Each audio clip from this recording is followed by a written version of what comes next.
Nah baik, itu marah karena apapun, udah baik pun tetap marah. Tapi ini lebih tinggi daripada itu, saudara, kita semua perlu bertumbuh secara rohani. Jangan marah walau ada dasar untuk marah. Dengan kata lain, saudara punya alasan cukup pantas, layak untuk marah, yakni orang jahat terhadap saudara, orang melakukan kecurangan terhadap saudara, dan lain-lain lah. Orang membicarakan saudara, menggosipkan saudara, bla bla bla. Begitupun tetap jangan marah.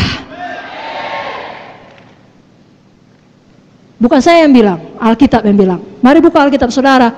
Mari bangkit berdiri dari Mazmur 37 ayat 1 sampai 8. Ini ayat yang sangat luar biasa. Semua kita perlu sungguh-sungguh membacanya. Mazmur 37 ayat 1 sampai 8. Dapat saudaraku? 1, 2, 3 ya. Jangan marah karena orang yang berbuat jahat. Jangan iri hati kepada orang yang berbuat curang. Sebab mereka segera lisut seperti rumput dan layu seperti tumbuh-tumbuhan hijau.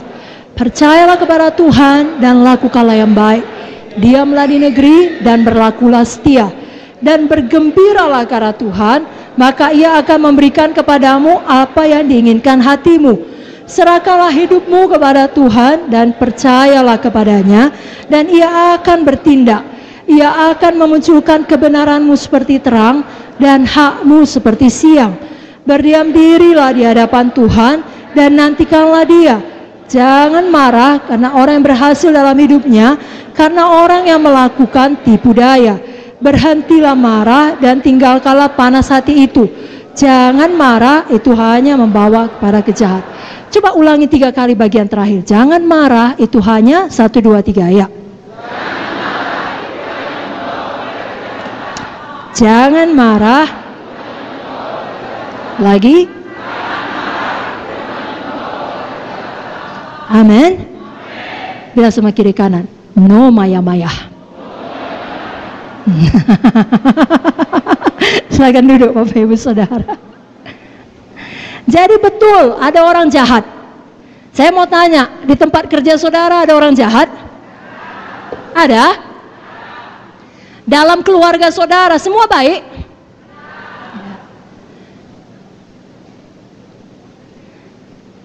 Di mana saudara beraktivitas, apakah di situ ada orang yang berbuat curang? Pantaskah kita marah? Pantas. Tapi apakah kita marah? Kenapa? Karena Roh Kudus di dalam. Kita tidak mau mendukacitakan Roh Kudus. Pendapat siapa lebih berharga? Pendapat dia atau pendapat Roh Kudus? Dia bilang, itu bapak itu, ibu itu, atau kakak itu, abang itu, itu dia itu penipu itu. Tapi Roh Kudus bilang, kau orang yang sangat diberkati, aku mengasihi engkau. Lalu orang tersebut kemudian bilang, itu pemalas, itu jahat itu, namanya aja PKS, namanya aja PSE, banyak utangnya itu. Panas hati kita, padahal udah kita lunasi semua utang kita. Itu hidup lama kita, lalu memarah kita sama dia. Roh Kudus bilang, kau sangat dikasihi, kau luar biasa, kau anakku yang kekasih. Yang mana yang kita dengar? Pendapat siapa lebih penting? Pendapat manusia atau pendapat Roh Kudus? Siapa Tuhan kita? Ucapan dia atau ucapan Roh Kudus yang memang adalah Tuhan Tritunggal? Siapa Roh Kudus? Itu Tuhan kita. Percayalah kepada Tuhan. Diamlah di negeri. Lakukanlah yang baik. Ia akan memunculkan kebenaranmu seperti terang dan hakmu seperti siang. Jadi Roh Kudus di dalam kita menyanggupkan kita untuk bersabar. Jangan kita lawan Roh Kudus tersebut dengan sengaja mengeraskan hati dan mendukacitakan dia. Buku Amsal lagi-lagi memberikan banyak petunjuk. Dalam Amsal 14 ayat 29 dikatakan, orang yang sabar besar pengertiannya, tapi siapa cepat marah membesarkan kebodohan. Amsal 15 ayat 18, si pemarah membangkitkan pertengkaran, Tetapi orang yang sabar memadamkan perbantahan. Siapa mau jadi si pemarah? Siapa mau menjadi orang yang sabar? Amin. Amin. Amsal 19 ayat 19, orang yang sangat cepat marah akan kena denda, karena jika kau hendak menolongnya, engkau hanya menambah marahnya. Jangan kita menjadi orang demikian. Amsal 20 ayat 3, terhormatlah seseorang jika ia menjauhi perbantahan, tapi setiap orang bodoh membiarkan amarahnya meledak. Roh Kudus menolong kita sehingga kita bisa menguasai diri kita. Itu salah satu buah roh, penguasaan diri.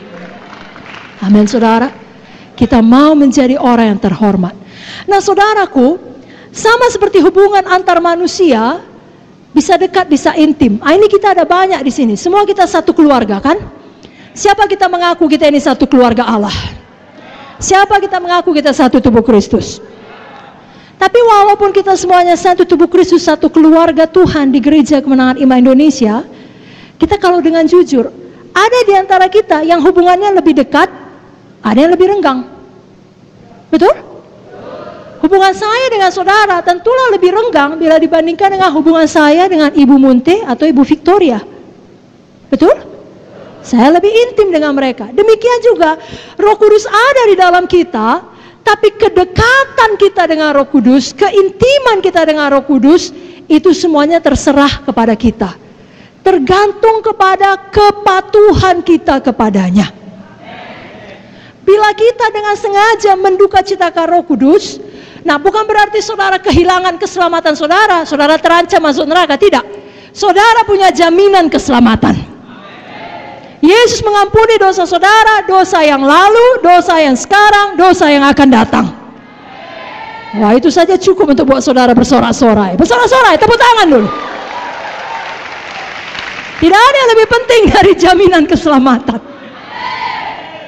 Namun, walaupun kita tetap selamat, tapi hubungan kita dengan Roh Kudus tidak lagi begitu manis seperti sebelumnya ketika saudara patuh. Kalau saudara jujur, saudara tahu saat-saat itu, ya, ini di waktu saudara berdoa, saudara tidak bisa merasakan apa-apa. Pernah? Jangan diteruskan. Kenapa itu terjadi? Karena misalnya Roh Kudus sudah berkata, jangan lakukan nakku, jangan bohong. Udah, hentikan. Itu gosip nakku. Roh Kudus bilang, nakku jangan gitu. Kalau mau bilang sungguh-sungguh, jangan pura-pura, jangan hidup dalam kegelapan, jangan sembunyi-sembunyi. Lurus saja, tetap juga belak-belik.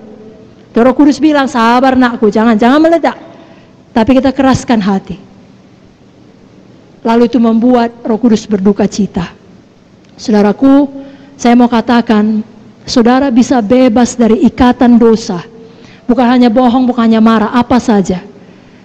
Kalaupun masih ada di antara saudara punya dosa-dosa yang terselubung, saudara bisa bebas. Kalau saudara mau jujur pada Roh Kudus.